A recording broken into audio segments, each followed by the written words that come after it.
Hi, this is Alexcursus, a show where I pick up some gunpla and see how authentic they are. This time we are looking at the G armor. While the RX-78-2 is designed to operate alongside the Pegasus class assault carrier ship, the Space Force have yet to recover from their traumatic experience from the Battle of Loom. They want to keep the Pegasus class at an arm's length if it is possible. So they want a long-range and fast carrying system for the RX-78-2. And the best engine for this task is a nuclear thermal engine, where it can in theory operate indefinitely on Earth and be super fuel efficient in space. In addition, it is the most powerful engine in the Space Force disposal. Now, with the Pegasus class ship at an arm's length, if not on the other side of the continent due to the range that the nuclear thermal jet engines can offer, the Space Force also wants this carrier system to be able to provide fire support and prepare the battlefield for the RX-78-2. So they decided to add armaments. And with the fusion engines in the nuclear thermal jets, they can power beam weaponry for the carrier system, the same class of firepower as a space dreadnought's main gun. Now, with such important tasks to carry the Gundam and providing firepower preparing the battlefield, the Federation also wants this thing to be durable, so they build it out of lunar titanium or Gundamium alloy to ensure its survivability as well as the Gundams. And this G-armor is the Space Force ideal form of the RX-78-2. In fact, if we look at the data page on the manual, you'll notice RX-78-2 have a model number. The rest of it is just called G parts. For the Space Force concern, G-armor is just one of Gundam's form. I'll be rating this kit with SAGA, Style, Action, Gimmick, and Absence. Normally I will do this in order, but the nature of this system and kit, I have to go through the multiple modes that it offers. So let's start by picking it off the stand. First thing you will notice is that they have a second shield for the Gundam to protect the other arm, basically in transit. While some part of the Gundam is still exposed, most of the Gundam is still protected in the G-armor form. In addition, they also added tracks to the bottom of the G-armor, in case flying low is not an option and going on the ground is safer. So really, unless something breaks down, otherwise the G-armor can go anywhere, everywhere on Earth at any time.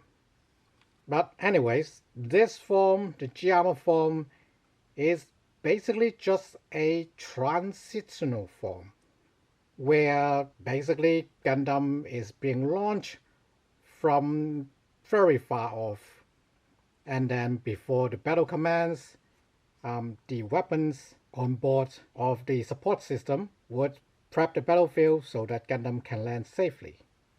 So in order to look at more about this kit, we'll go into what would be called Part A and Part B.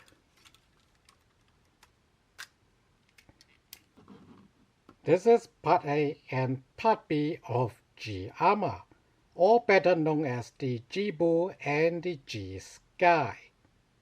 The Jibu is basically the front of the G armor, consists of the top half of Gundam as well as the cockpits and the nose of the G armor. This form is basically a tank, where Gundam with its lunar titanium armor and the two shields on the side would be very durable with a lot of firepower with the twin beam cannons and its beam rifle. The pilots can see straight out of the canopy of the core fighter, and the pilots on the G armor can also see out on the other side if the situation calls for it.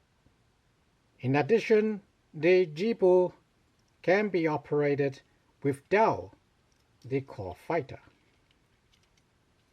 While we take out the core fighter, I want to mention the top part of the Gundam have details inside for the insertion where you can plug in different type of Gundam torso. That's how we got a regular torso, a torso with a exposed core fighter, and a torso without the core fighter. Also have some detail inside. This form is called Jibu Easy, where basically the team can take top half of Gundam and part of the G armor to provide fire support to whomever the team needs to be. As a bonus, this thing can operate without the whole Gundam being functional. The G Sky, on another hand, is basically a super fast jet.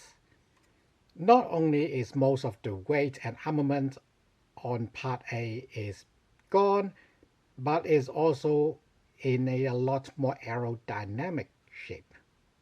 So it is perfect for reconnaissance and occasional accurate bombing, providing there is missiles inside the core fighter and the huge trunk of the Part B can be loaded with bombs. Another point that I would take note is the engines. Because they are nuclear thermal engines, it is easy for them to switch from front to back. As you can see, it was going this way to provide space for Gundam's arm, but is now flipped forward. And supposedly it have the same amount of thrust going either direction. So it have a lot of thrust going backwards if it wants to be. Now of course, majority of the thrust would be coming out from these four nozzles. These are some substantially large nozzles compared to the ones on the side. You can also note there is an air intake in the front near the Gundam's skirts. In the lower, the underbelly have rooms for bombs, and we can see there are some rooms even after you fit in Gundam's legs. And yeah, the tiptoe is basically made so that the foot can be fit into the G armor easily. While we have Gundam's legs out, I want to show the details inside of the B parts. You can see there are a lot of detail inside. Obviously a lot of tabs for keeping everything stable, but also a lot of sculpt. And let's look at the grills while we are not obstructed. Of course, it would be rather inefficient to put Gundam's legs inside Part B just to have a very fast jet. So the Federation have a clever plan. Like the Jibu Easy, this is the G-Sky Easy, where the Federation just have a connector block to connect the core fighter into the B parts. This also means the cargo of B parts is now empty out to load with whatever you want. Could be bombs, could be large missile, or could be supplies. If the Gundam needs some supplies in the front lines and they don't want to risk the Pegasus class, and they don't necessarily want to have the rest of the firepower, they can just send a G-Sky Easy to take those things to the Gundam. Now that we have 3 Gundam's legs, let's 3 Gundam's upper torso. The kits have a new shield connector to raise the position of the shield up so that it will cover parts of the G-armor and the head of Gundam. You also get a second shield with the same connector. And let's get a close-up to the core fighter LUS.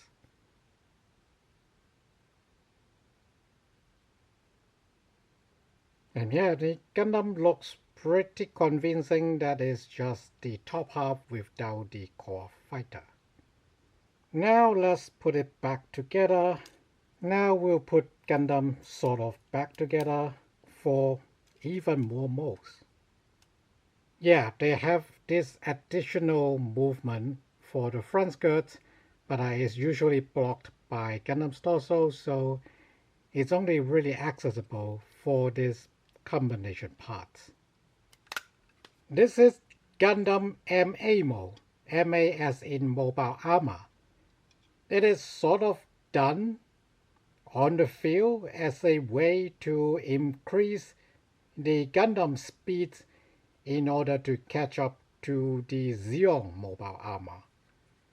While this form improved the Gundam's acceleration and speed, with the main thruster still operational as well as the B parts, but it is also losing the legs as a MBAC device, making the Gundam less maneuverable.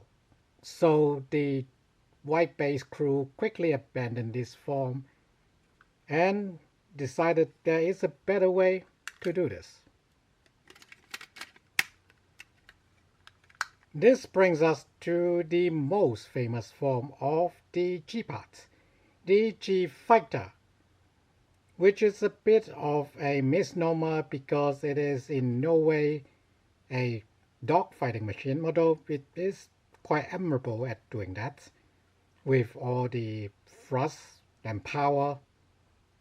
It is more like a attack craft that is also capable in fighting. So it's more like G-Fighter / attacker. Either way, this would be the form that the G-parts be operating in. And it can either hide the tracks like we have here, or bring the tracks out to avoid detection, or getting on asteroids and other space fortresses. While the tracks are its own thing, basically one strip that you wrap around the wheels, but it is locked into the middle wheel so it can't turn. But yeah, you can see the guiding tooth in the middle. The wheels, very well sculpted, but they won't turn either. Not a big deal really, but it would be fun if, the tracks can move or the wheels can turn. The cannon, like we have been playing around, can swivel around. There is a little bit of a shielding for Gundam's cockpit that you sort of have to pull out to avoid from turning all the way around. But given how it can go basically 90 degrees either way with no trouble, it is pretty fine. And you can just flip the cannon backwards anyways. The back of the cannon isn't flat either. They have an embossed line to cover up the assembly. The cockpit for the G fighter or G parts, just a single color, but they do sculpt a pilot in seats through a translucent canopy. Presumably the same stuff that is made up of the core fighter's canopy. So it should be pretty tough. The nose, this line, is where G fighter or G armor is supposed to open up and shoot missiles. Unfortunately, not available here. So yeah, color separation wise, aside from the cockpit and pilot, well, okay, a lot of Federation pilots wear yellow uniform, so it's not too bad for the pilot, but we don't see a lot of yellow pilot seats. So there should be some color separation, but you know, I am not being mad. And you can see there is a lot of sculpt on the wings, as well as the side details of the rest of the fuselage. So really, style-wise, most of the color separation is done pretty well. Until we get to the G fighters anyway. The G Sky Easy connector part is supposed to be a single color, so not a big problem here. But yeah, lack of a canopy for the core fighter, and the body should be white. But otherwise very well sculpted. And you can even see how the core fighter supposed to fold in its wings to form the block inside Gundam. Yeah, I keep the landing wheels here because I don't want to take them off. But yeah, the front wheels need to be taken off for the connector. There is holo on the connector, but you generally don't see it. You generally see the G Sky Easy from the front like this. You can even see a bottom intake. So some deduction, but not as big as the lack of canopy and color separation on the body of the core fighter. Either way, you can see they are pretty much 1-to-1. And yeah, the G fighter being slightly bigger than Gundam is a good size. You can even make Gundam stand on top of it like the original Chowkoking. A bit awkward, but it's doable. Let's see if I can improve this slightly. There you go, slightly better. But yeah, we can probably just do simple standing on top. So yeah, style-wise, like I said, for the Gundam, most color is done. For the G fighter or most of the G parts, mostly are there except for a few details. Mind you, the original G fighter does not have as many details as you would see here. So with only minor color missing and really revamped it, more detailed or even realistic, dare I say, designs, it is definitely a solid A for style. I would have given this kit an S for style if not for the Gundam to be lacking. I mean, it is actually pretty great now that I have compared it to the GM and seeing it, you know, in this shot where it can be both Okawara looking as well as Kadoki looking, and how it become the basic evergreen design for Gundam ever since. This is all great, but for a kit, you still have some color that needs to be worked on. And there's no technology that Bandai was pouring into this thing to make it superior. So it's an A for style. Action, G Fighter is a fighter attacker tank, so it wouldn't have much action. But I think with the full swivel guns, the engine being able to flip, and there is actually a little hub to keep it flat going forward, and how you can see the fuselage and the side engine can match. I will give it A for action, even though the tracks can't move.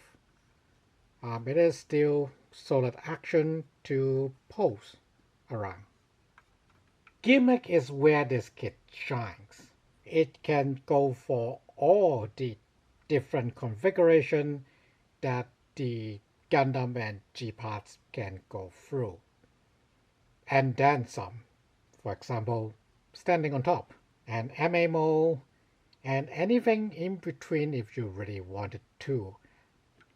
The fact that you can make the G-Sky and G-Boo at the same time, or G-Sky Easy and G-Boo at the same time, what is really missing, well, not really missing, but what isn't super cheeky is to have G-Boo Easy, G-Sky Easy, and a Gundam.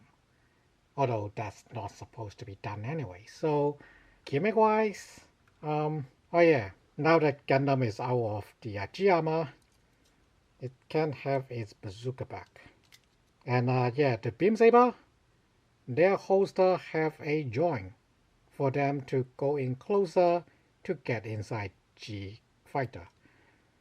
And then for the core fighter connector, it is just a single peg on a trough that is very secured. And then you get a stand. Yeah, we haven't talked about this stand. This stand would be pretty typical for Gundam kits, at least the bases, but the arms are not. You can see they've got a hydraulic arm on it, and you have 3 teething position to raise the angle of your base so that you can have the G fighter or G armor or Gundam MA Mode soaring to the sky. In addition, you can use this connector in the G fighter on Gundam to connect to this base if you really wanted to. And I didn't even notice that these tabs on the tracks supposed to go into the cargo door for maximum security.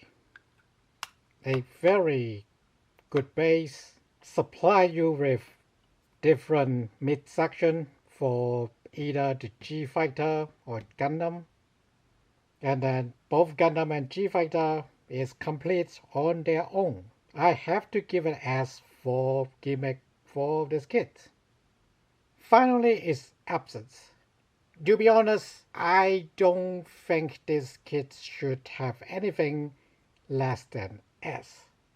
However, Bandai sort of kinda deliver a similar package to this kit that is very much one-to-one to the original Choco King RX-78-2 with G Fighter. Even so, this kit does not fail to deliver what it tries to do, and it did provide more. It allowed you to have Gundam do everything with G Fighter. You can configure Gundam in other ways with all these extra parts like what we have here, the double shielded Gundam. And then you have again all this midsection that's not compatible with other Gundam, but potentially can be used for something else. You got a good stand with adjustable, like I cannot overstate how amazing this is as a, well, you do pay for this thing, but its inclusion is really great because you can display your G-Sky or G-Fighter or G-Armor elevated. Let's bring it closer. It is simply great to have it displayed like this, you know, the G-Fighter up in the air and Gundam standing on the ground properly. It is an ACS for absence. So to recap, A4 style, not really the G Fighter's fault, more onto the Gundam having lacking in details, and that's in addition to some of the lacking in details. Well, the G Fighter itself does not lack in details, just really the canopy. But then it being yellow as the base color is actually easier to work with. You can get a fine brush and just paint up the seats and voila, you're golden. Yeah, it's really just a reminder that this Gundam here is not perfect. It's great that there are lining inside the top half of the chest, but you don't get to see them unless you take the whole thing apart. So you're not really a Gundam, you're getting a Gundam in bits. Still great to have different midsections and core fighters, but again, their color isn't accurate. It wasn't a big problem for the standard Gundam kits because the core fighter is just a extra, but in this set, because you do need the core fighter as the core of G-Sky or G-Sky Easy, it needs to be slightly better. It should at least have the canopy. I think what I'm complaining is there's no stickers for them. Not that I recommend or would like them too much, but it is something that's missing from the kit. Action. While the Gundam itself is not great in action, the G Fighter or G Armor can do everything except for turning the tracks. So that's the only thing that keeps it from an A in action. And for gimmick, while the nose could not open up to reveal the missile launcher, the fact that you can again do all the different G Armor variation modes is quite a good gimmick that you cannot deny. And even there are similar products offered by Bandai, this is still one of the greatest way to get a lot of different modes relatively easily and quickly. In fact, I would wager this kit is better to have Gundam being separated as G-Boo and G-Sky, given how a lot of the, let's say, less than ideal part of Gundam is in the head and legs. So as for gimmick, easily. Oh, also, some kind of internal scope also helps. Finally, absence. Like I said in style, yes, it is missing color correction sticker for the core fighter in G-Sky or G-Boo form, but they don't matter too much when you have the G-Fighter that can break apart into different modes, come in as a relatively solid unit. Like, sure, it might be very dangerous if I hold the tracks, but as long as I hold the back end, the front end is not coming off. So solid, this Gundam pretty solid for the most part. And then, yeah, the stance is really the sweet cherry on top of this. So, as for absence. So the verdict is A in style, A in action, S in gimmick, and S in absence. Coming in at a relatively high price, rivaling some of the big box that you get nowadays, because it is itself a big box, you are getting your money's worth with all the variable modes that you do with the G-Parts, G-Armor, G-Fighter. And the excellent stand, and the excellent show options. I would like to see a revival version of the G-Fighter, especially when we now have the EG Gundam. It would be great to have a 1-to-1 44 version of this kit that would work with the EG and probably to some extension the RGV5. It would be fun if it can even work with the origin version of Gundam.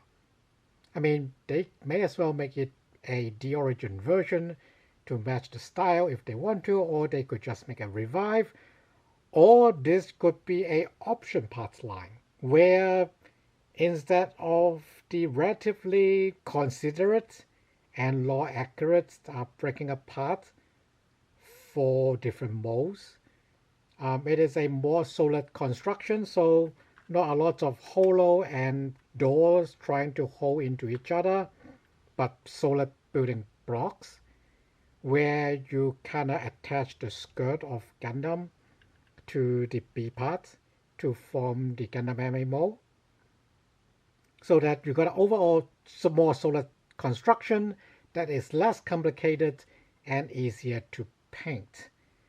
It would also be easier for kit bashing.